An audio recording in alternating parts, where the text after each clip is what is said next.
Mga auntie, good afternoon. Flex ko lang si Manghod. Pangalawang alaga ko siya. Dito na kami sa car kasi nga papasok siya. Pero alam niyo ba, kahit mayaman sila o napakarami nilang pera, may maneho, mayay at the same time, kulang na lang susubuan sila sa lahat ng mga kinakain nila.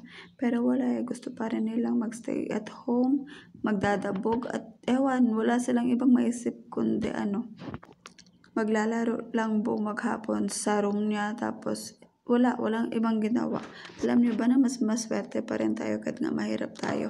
Nag-strive pa rin tayong pumasok, mag-aral, at the same time kahit paano talagang napakaswerte ang mga Pinoy. Walang pagbaon sa school, papasok tayo.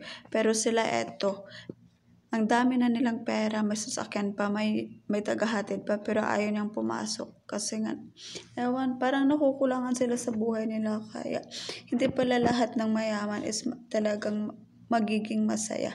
At saka flex ko lang po to, itong hospital na to, hospital po yan. Sila po ang nagmamay-ari niyan at hindi lang yan. Pating itong gold gym na color yellow, color red, red and yellow, ito, gold gym yan. Sa kanila din yan. Kaya napakadami nilang pera pero wala. Parang lonely sila, ayaw nilang pumasok, ayaw nilang mag-aral, ayaw nilang makipag-social, So ngayon nandito na kami sa school. So late naman, so hindi na pwedeng pumasok ang car. So pinababa na si Manghod ng mga tao dyan sa school para maglakad na lang siya kasi hindi na pwede ang car pumasok. So ayan, pababa na siya. Ayan, tsaka isa nga pa pala mga aunties, siya, para siyang boyish talaga.